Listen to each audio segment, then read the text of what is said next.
Kita lanjutkan kajian Sirah Nabawiyah kita. Terakhir kemarin kita jelaskan tentang peristiwa perang Uhud, yang mana kaum muslimin berhasil mengalahkan pasukan Quraisy dalam peperangan Uhud. Dan waktu itu pasukan kaum musyrikin sudah meninggalkan pos-pos mereka, bahkan barisan belakang pun, yang para wanita pun sudah berlarian meninggalkan medan peperangan.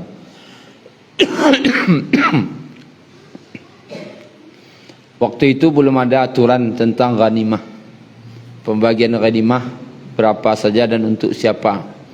Yang jelas siapa yang mendapatkan, yang dulu memegang, maka ada yang punya. Dan waktu itu pasukan pemanah yang di atas bukit, ketika melihat kemenangan sudah di depan mata, sudah tampak, sehingga mereka mengatakan ghanimah, ghanimah, zahara ashabukum, telah jelas kemenangan saudara-saudara kalian. Kalau bahasa awaknya, lah pasti menang, lah pasti menang. Tetapi terus oleh Abdullah bin Jubair mengingatkan pimpinan pasukan pemanah, jangan kalian turun, karena Nabi sudah melarang, jangan turun. Maka mereka berdalih, itu kan kalau belum jelas menang atau kalah. Ini kan sudah jelas menang. Orang-orang seperti ini masih ada sampai sekarang. Apa itu? Melogikakan perintah-perintah Allah, dilogikakan. Sehingga istilahnya sekarang dirubah, modernisasi agama. Modernisasi agama. Ujung-ujungnya apa? Yang awalnya umat Islam yang sudah berada di posisi kemenangan, dan Khalid bin Walid waktu itu melihat peluang, akhirnya dia menyerang bersama 200 pasukan berkuda kepada pasukan pemanah, yang waktu itu ada yang mengatakan tinggal 9, ada yang mengatakan 7, ada yang mengatakan tinggal 3. Ya, mereka tidak bisa mengalahkan pasukan Khalid, yang mana pasukan berkuda itu kan pasukan terlatih, orang-orang terlatih, yang pasukan, istilahnya pasukan khusus, Kopassus. Akhirnya seluruh pasukan kaum muslimin yang pemanah yang tinggal di atas bukit, yang tersisa, semuanya mendapatkan mati syahid. Akhirnya ketika pasukan Khalid bin Walid telah menguasai posisi belakang kaum muslimin, maka di atas bukit rumah tadi, bukit pemanah itu, maka berteriaklah Khalid beserta pasukannya memanggil kaum musyrikin kembali. Mereka berkata, kembalilah kalian berperang, karena kami telah menguasai mereka dari belakang. Akhirnya yaitu seorang perempuan namanya Umarah binti Alqamah kembali mengambil bendera kaum musyrikin dan menegakkan bendera kaum musyrikin. Ketika melihat bendera ini tegak, kaum musyrikin kembali, sehingga terjadilah, sehingga disebutkan di sini dengan istilah kaum muslimin berada di antara dua batu gilingan besar. Di belakang pasukan Kopassus, pasukan berkuda, dan di depan pasukan infanteri. Keadaan terjepit. Dalam keadaan seperti itu, Bapak Ibu yang dirahmati Allah, kaum muslimin apa yang terjadi? Bercerai-berai. Karena posisinya waktu itu tidak dalam lagi barisan, bukan dalam barisan, karena ada barisan. Karena ini sudah mencari ghanimah, berpencar, yang di sini kelompok ini mengejar ghanimah ke sini, yang ke sini ke sini, sehingga posisi itu tidak dalam barisan. Ketika datang dua pasukan muka belakang, keadaan mereka waktu itu disebutkan di sini, mereka pergi menyelamatkan diri masing-masing. Sehingga pasukan kaum muslimin waktu itu ada, bukan semua, ada di antara mereka yang lari langsung kembali ke Madinah. Balik ke Madinah menyelamatkan diri. Karena mereka yakin akan kalah. Ancak menyelamatkan diri seorang. Beko kalau ada acara-acara tu adalah nama dia tu. Cik-cik arasokan, hanya kabur pulang lah yang ada. Tetapi dihalangi oleh para wanita-wanita di Madinah. Dilempari oleh wanita di Madinah. Kamu tinggalkan Rasulullah di medan perang? Dipungkangnya di polisi. Akhirnya balik ke medan perang. Kemudian saking suasananya begitu panik waktu itu, Bapak Ibu.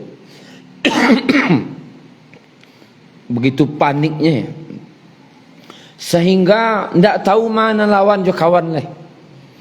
Kan kondisi lah tempi.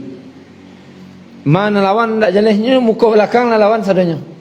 Sehingga datanglah iblis waktu itu. Datang iblis, dan iblis waktu itu berteriak, wahai para hamba Allah, kepada kaum muslimin, berlindunglah kalian, lindungi diri kalian dari musuh yang ada di belakang kalian. Karena kaum muslimin sedang berpencar, dengar teriakan itu, dia ada musuh belakang, madok. Sehingga yang berperang waktu itu kaum muslimin sama muslimin. Karena kan tidak seluruh pasukan itu, tidak seluruhnya saling kenal. Mungkin ada yang baru kali itu bahasa anda tahu, karena ada suara teriakan tadi, tadanga teriakan, berlindunglah kepada orang yang belakang kalian, lindungi diri kalian dari orang yang berada di belakang kalian. Akhirnya waktu itu disebutkan di seko, yaitu Huzaifah al-Yaman, ayahnya. Ayahnya diserang. Sedangkan ayahnya kok bagian dari pasukan kaum muslimin. Sehingga Huzaifah ini berteriak, wahai hamba Allah, itu ayahku, itu ayahku. Ini mana sadang bakal camuk mata dang. Akhirnya ayahnya syahid dalam perang di tangan kaum muslimin sendiri. Tak bisa bayangan baalah paniknya kondisi waktu itu. Semua nak tahu mana lawan jo kawan lain dah. Kemudian Bapak Ibu yang dirahmati Allah, sehingga melihat ayahnya syahid tadi itu di tangan kaum muslimin, angkat dibaca Huzaifah cukup. Tapi dek kondisinya memanglah sangat panik waktu itu. Sehingga Huzaifah pun berdoa, ya Allah, ampunilah saudara-saudaraku. Maknanya pun tak tahu dah siapa kok yang lawan kaum musyrikin atau kaum muslimin. Tak tahu lah. Begitu kekacauan yang terjadi ketika pasukan tadi sudah terhimpit dari depan dan belakang. Kemudian Bapak Ibu yang dirahmati Allah, melihat keadaan itu, tampillah Nabi sebagai pemimpin. Nampak di situ keberanian. Biasanya pemimpin kalau lah kondisi mana itu balik. Diselamatkan minimal nana pai mandok. Orang-orang pai menyelamatkan beliau. Tetapi beliau tidak mau meninggalkan. Itu nampak memang keberanian beliau. Tidak mau beliau tinggal. Sebenarnya kan paisa beliau tidak ada masalah. Dalam strategi perang, Nabi meninggalkan pasukan dalam kondisi seperti itu. Dalam strategi perang, panglima tidak salah. Karena pimpinan, kecuali pasukan yang kabur. Kondisi mana itu pasukan kabur, itu salah. Tapi kalau pimpinan itu wajib diselamatkan. Tapi Nabi tidak mau. Tidak mau beliau meninggalkan umat beliau dalam keadaan terjepit seperti itu. Akhirnya dengan suara lantang, ko pasukan berkuda Khalid wah. Ko siapa? Pasukan kaum musyrikin wah. Kalau liau basora nan mandanga pertama pasukan Quraisy tidak sahabat. Kalau sahabat kalau saya serak. Nan pertama mandanga pasti orang Quraisy. Dan yang diincar oleh orang Quraisy waktu itu apa? Nabi. Ba Nabi ko dalam peristiwa itu tu beliau terbunuh. Itu targetnya. Dan orang-orang yang pergi perang Uhud memang telah bersumpah untuk itu.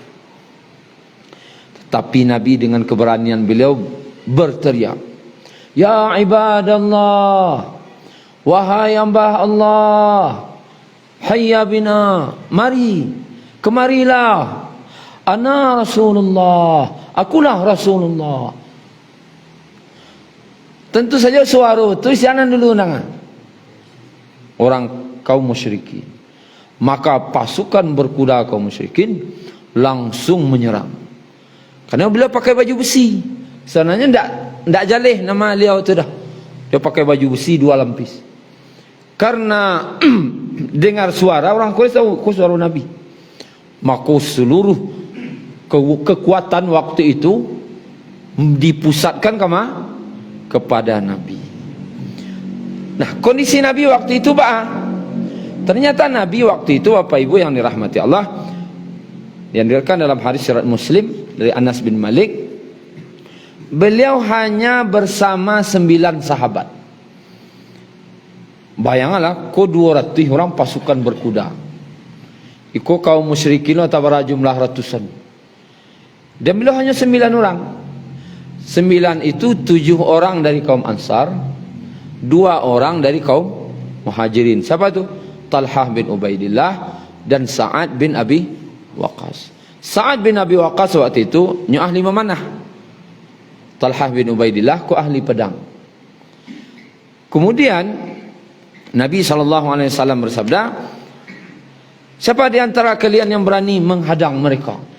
Sarami itu datang, adunan panah ku disebutkan oleh Talhah, tak tentu dari mana senarah, dari salah penjuru dan muka belakang tipu panah.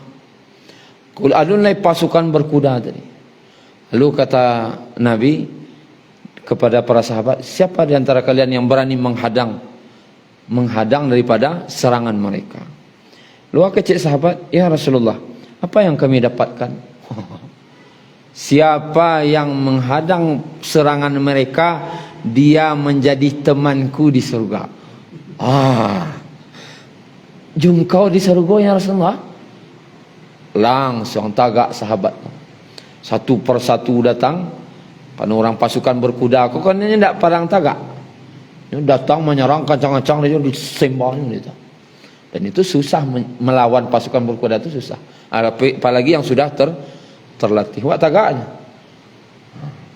Akhirnya satu persatu sahabat tadi wafat. Kemudian datang lagi satu sahabat wafat. Datang lagi sahabat Ansar satu lagi, kemudian wafat. Itu 200 tambah ratusan risiko. Maka adunan kanai panah, adunan kanai kok untuk membela Rasulullah. Nampak di situ bagaimana cintanya sahabat ke Nabi, masya. Rela mati untuk Nabi. Sampai 7 sahabat tadi yang terlahir, siapa namanya? Imarah bin Yazid bin As-Sakan atau Ibnu As-Sakan namanya. Dia mendapatkan syahid. Tinggallah baduo lain. Bayangkan sebanyak itu pasukan dan menjaga Nabi berdua tinggal. Siapa? Talhah dan Sa'ad bin Abi Waqqas. Yang pertama menyerang itu adalah namanya disebutkan Utbah bin Abi Waqqas. Siapa Utbah bin Abi Waqqas kok? Saudara dari Sa'ad bin sama ahli pemanah orang kau. Rupanya keluarga Sa'ad kok, Sa'ad Abi Waqqas, keluarganya orang ahli panah. Sa'ad bin Abi Waqqas pemanah.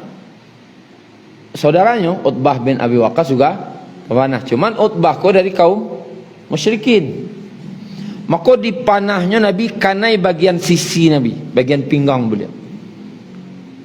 Kemudian dicabut. Kemudian di panahnya lo balik. Maka kan Nabi pakai baju besi, kanai tapek je di nyawa mana kesantiang tu, sehingga kena gigi seri Nabi bagian bawah, sehingga disebutkan patah gigi.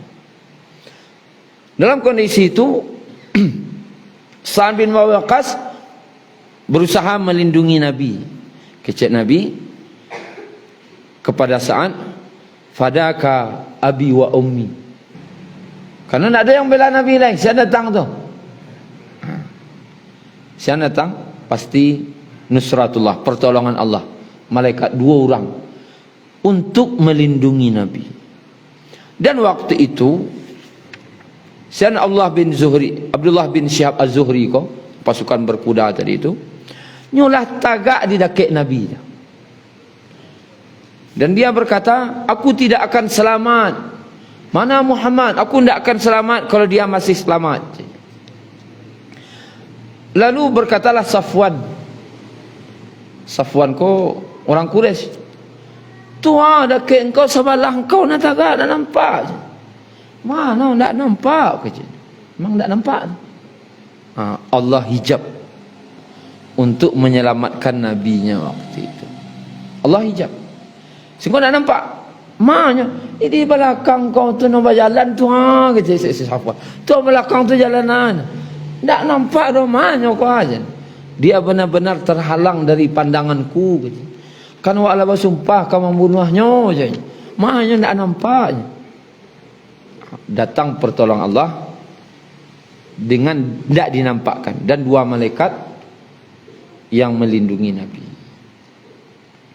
Kemudian dalam kondisi yang seperti itu datanglah berangsur-angsur sahabat.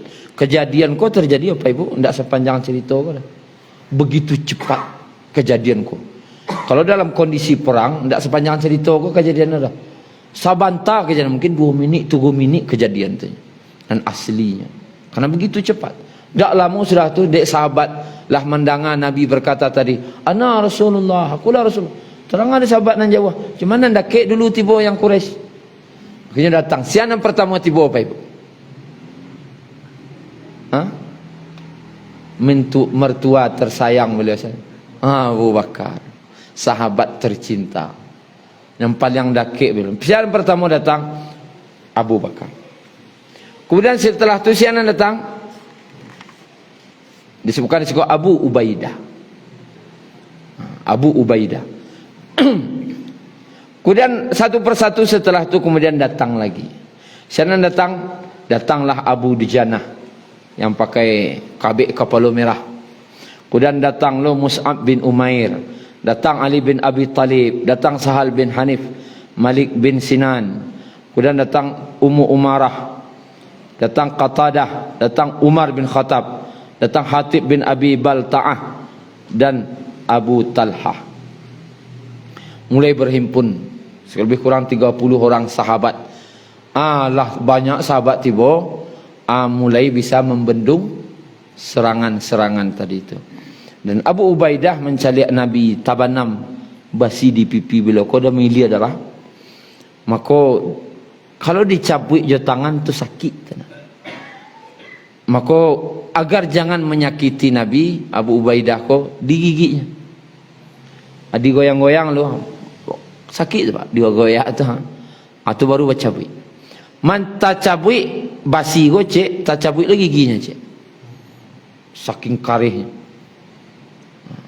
Kemudian kecek Abu Bakar bi ambo jan kecek Abu Bakar. Ambo salah cek.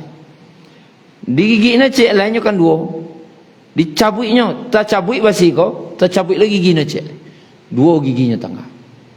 Abu Ubaidah. Kemudian Nabi setelah tercabut tu kan sakit dah. Agak lega bila kecek lah. Tolonglah saudara kalian. Tolonglah saudara kalian Talha. Tolonglah saudara kalian si Talha. Talha yang sudah tersungkur tadi. Lalu kecek Abu Bakar irinya celek Talha waktu itu. Hari ini semuanya diborong oleh Talha bin Ubaidillah. Ternyata sahabat kau kalau membela Nabi sana paling karih berarti waktu itu. Talha. Pungguang ni ya giah no. Memanah orang ni pungguang ni dah ada. Kemudian 39 bekas luka di badan. Ternyata masih hidup. Kalau lah meninggal mungkin tak irina dah. Indiknya tu. Lah diborong na pahala hariko. Di si Talha bin Ubaidillah. Abu Bakar naniri. Kemudian Bapak Ibu yang dirahmati Allah, karena sudah berhimpun, maka Nabi SAW mencoba mencari jalan menerobos. Ku kan pasukan berkuda, ku kaum Quraisy, ku terkepung Nabi di situ. Kau muslimin ada di sebelah situ. Nah, baca menerobos sigo Nabi kembali bersobok je kaum muslimin. Maka terjadilah perang sengit kembali. Terjadi perang balik. Dalam peperangan itu kanlah tiba Mus'ab bin Umair. Mus'ab bin Umair, kau Bapak Ibu yang dirahmati Allah, wajahnya mirip je Rasulullah. Ketika inyo diserang, maka putus tangan kanannya. Dia macik bendera. Maka dipaciknya je tangan kirinya. Kemudian setelah dipaciknya tangan kirinya, datanglah orang menyerang balik. Sehingga bendera tadi jatuh, tapi di kapiknya cepet je lianya. Bendera ko tetap tagak, dan itu sebagai tanda apa? Bahwasanya kaum muslimin masih siap terus berperang.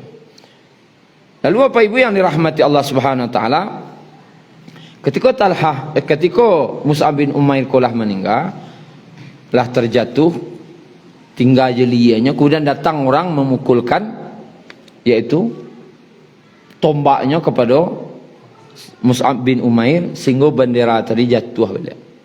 Kemudian bendera tadi diagiahnya di Nabi kasih Ali bin Abi Talib. Siapa yang membunuh Mus'ab bin Umair itu namanya Ibnu Qami'ah tadi, yang memukul pipi Nabi tadi tu. Akhirnya yang membunuh Mus'ab bin Umair, sehingga Mus'ab bin Umair syahid. Ketika Mus'ab bin Umair ko syahid, maka berteriaklah Ibnu Qami'ah, Muhammad telah terbunuh. Muhammad telah terbunuh. Basoraknya kari-kari, karena wajahnya mirip je Nabi, agak mirip. Mendengar teriakan itu, isu kau ternyata sangat berpengaruh bagi serangan kaum musyrikin. Enggak ada selesai. Karena target apa? Akhirnya serangan dari kaum musyrikin itu mengendor, melemah. Niat awal apa? Lah selesai. Kaum muslimin dalam peperangan itu mendengar Nabi, namun isu itu Nabi lah meninggal. Patah semangat. Mengajak ke perang lain Nabi tidak ada lagi. Maka di saat itu tu datanglah siapa? Para sahabat-sahabat yang ini memang cintakan Nabi deh. Keciknya Anas bin Nadir ko. Keciknya mengajak kalian tagak lain. Ya Nabi lah meninggal aja. Hidup je kalian di dunia, Nabi lah meninggal. Cawak semua meninggal aja liau kini aja. Masuk surga, oh yo lo yo, awak parang lo balik. Mengai di dunia aku jalan. Kalau meninggal Nabi meninggal salat semua je Nabi. Akhirnya baparang lo balik. Tetapi datang bantuan Allah waktu itu. Kaum musyrikin waktu itu semangat perangnya melemah, sedangkan kaum muslimin waktu itu semangatnya naik tapi mengantuk. Sekolah disebutkan mengantuk. Datang yaitu mengantuk sahabat, sehingga disebutkan beberapa kali pedang itu jatuh. Dia mengantuk perang. Dulu perang tak kantuk. Memang itu bantuan Allah. Orang Quraisy nyerang nak tak semangat ini lelai. Adiknya Nabi lah ninggal kabarnya itu. Sahabat ko semangat ko mati tapi takkan tua. Kau gitu. Sehingga dengan isu tadi itu, serangan-serangan kaum daripada kaum musyrikin melemah dan mengendorlah terjadinya peperangan tadi. Kurang Bapak Ibu yang dirahmati Allah, disebutkan di siku kejadian keberanian langka tadi, seperti disebutkan oleh di siku Abu Dujanah. Ketika Abu Dujanah tu menjadikan punggungnya perisai lah. Karena bujanah lah tiba. Dan panahku datangnya dari berbagai arah. Maka untuk melindungi Nabi jan sampai kanai panah lo walia, maka Abu Dujanah ko memeluk Nabi. Abi alainya nang kanai. Dan inyo kanai beberapa anak panah, tapi inyo tidak syahid dalam perang. Tidak syahid, termasuk yang syahid dalam perang. Hanya mendapat luka-luka. Kemudian termasuk Hatib bin Abi Balta'ah. Siapa yang diincarnya? Utbah bin Abi Waqqas. Saudara dari Sa'ad bin Abi Waqqas yang memanah Nabi tadi, yang kanai Nabi itu. Kanai gigi Nabi itu. Sa'ad bin Abi Waqqas telah berusaha sekeras mungkin nyona membalihan kadun sanak nukoh sehingga melukai Nabi. Tetapi ternyata Hatib bin Abi Balta'ah ko yang berhasil membunuh siapa? Utbah tadi, irinya. Ai awak nang usaha saja tadinya dapat. Hatib ko yang berhasil membunuh. Ini saya tadi saat mau usaha tidak dapat. Kemudian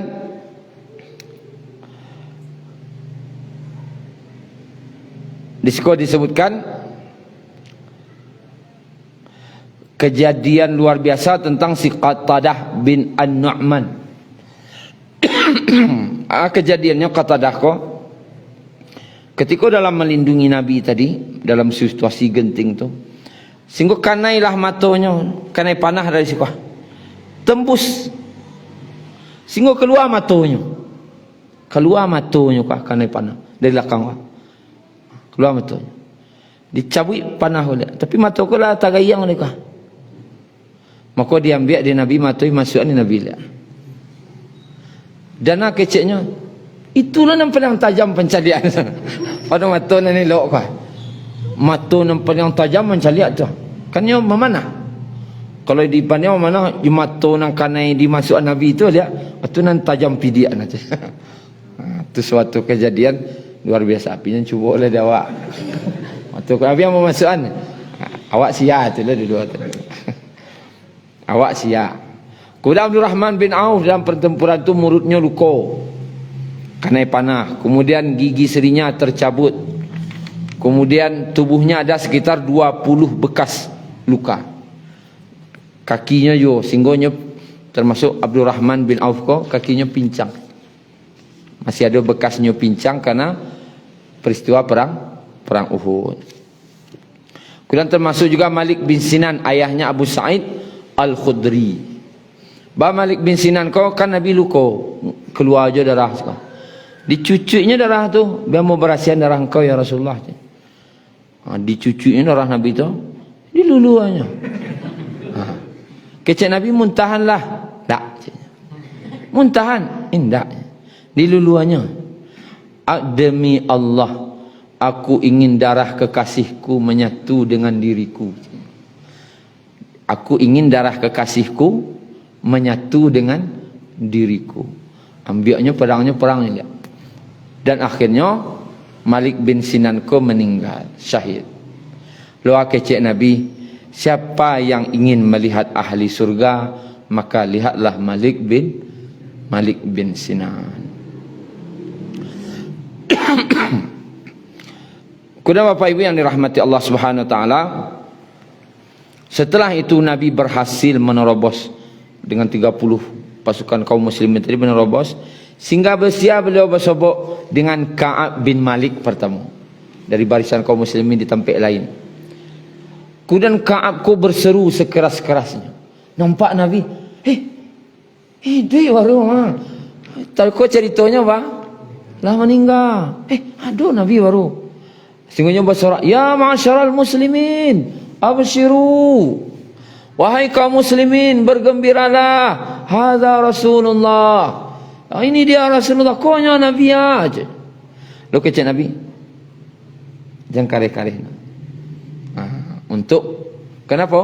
Kau tadang lalu kaum musyrikin balik, tiba lo balik. Akhirnya diamnya.